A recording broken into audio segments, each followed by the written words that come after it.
Una sa lahat mga ka-RSP, ano nga ba ang disinformation? Ang disinformation ay maling impormasyon na sinadyang ipakalat o upang linlangin o manipulahin ang opinyon ng publiko.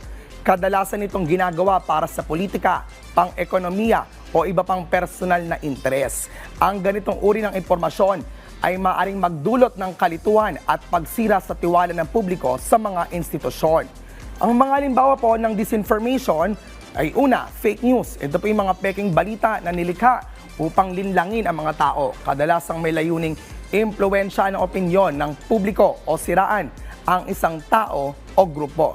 Pangalawa ay ang phishing, isang uri ng online scam kung saan sinusubukan ng mga manloloko na makuha ang iyong personal na impormasyon tulad ng passwords o kaya naman ay bank details. Kadalasan itong ginagawa sa pamamagitan ng pagpapadala ng peking emails o message na nagpapanggap na mula sa lehitimong institusyon.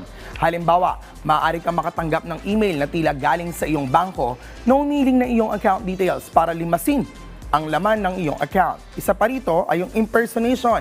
Ito ay ang pagpapapanggap bilang ibang tao, kadalasan sa social media upang makapalinlang o manira ng reputasyon. Maaari itong gawin sa pamamagitan ng paggawa ng peking account na gumagamit ng pangalan at larawan ng ibang tao upang magpakalat ng maling impormasyon o makuha ang tiwala ng iba para sa personal agenda. Isa pang halimbawa ay yung manipulated media. Tumutukoy sa mga larawan, video o audio na binago at ini-edit upang magbigay ng maling impresyon. Halimbawa, yung deepfakes na kung saan ito yung mga video na pinapalitan ng mukha o boses ng isang tao upang magmukhang nagsasalita o gumagawa sila ng bagay na hindi naman talaga nila ginawa. Ito ay maaaring gamitin upang manira ng reputasyon o magpakalat ng maling impormasyon. Paano po ba labanan ng disinformation? Una, kailangan natin maging mapanuri. Huwag agad maniwala sa lahat ng nababasa o nakikita online.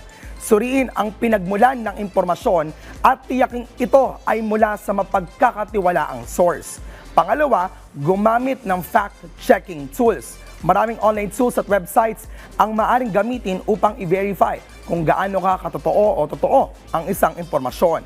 Mag-ingat din sa pag-click ng mga link lalo na sa mga email o message na humihingi ng personal na impormasyon. Tiyaking lehitimo ang pinagmulan bago magbigay ng anumang detalye.